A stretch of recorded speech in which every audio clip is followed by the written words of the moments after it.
ఇవి కాదు కావాల్సింది, రాష్ట్రానికి ప్రజలకు కావాల్సింది.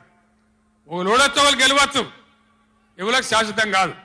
మళ్ళా డబల్ స్పీడ్తో మేము అధికారంలోకి వస్తాం. అప్పుడు మేం గిట్లే మాట్లాడన్నా, ఈ పద్ధతి అనుసరించానా, మిగిలితారా మీరు నశంలకు కూడా? ఈ అహంకారంతో, దుర్మార్గమైన విధానంతో నదుల నీళ్ల మీద నీకు అవగాహన లేదు. నన్ను అడగనట్టు నేను చెప్పు కదా, అడిగే సంస్కారం ఉంటుందా, తెలివి ఉంటుందా? అన్నా ఏం దగ్గర ఇట్లా అంటాను, కేఆర్ఎంకి అప్పచెప్పమంటాను, ఏం చేయాలి? ఈ పొన్నాల లక్ష్మయ్య గారు ఉన్నాడు, హరీష్ రావు ఉన్నాడు, నేనున్నా, కడియం సిఆర్ ఉన్నాడు, నీళ్ళ మీద పనిచేసిన వాళ్ళు ఉన్నారు. ఎవరిని అడిగినా చెప్తుంటాం కదా. మీకు తెలివి లేకపోతే అప్పచెప్పుడు, ఆగమవుడు, బడ్జెట్ ఆపి తీర్మానం పెట్టుడు.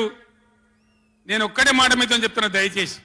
నిన్న కూడా అనే నాతో హైదరాబాద్లో, సార్ అసెంబ్లీలో తీర్మానం అయిపోయింది కదా, ఇంకా నల్గొండ, చెలో నల్గొండ ఎందుకని? అసెంబ్లీలో తీర్మానంతో అయిపోదు, చెలో నల్గొండతో కూడా అయిపోదు.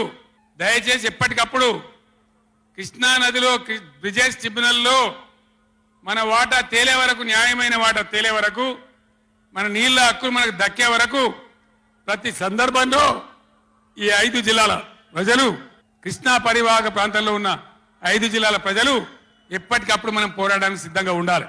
ఈ సభ వేదిక నుంచి చెప్తేనే ప్రజలకు అర్థమవుతుందనే ఉద్దేశంతో నేను మీ అందరినీ శ్రమ పెట్టి ఈ సభ పెట్టిన తప్ప ఇది రాజకీయ సభ కాదు.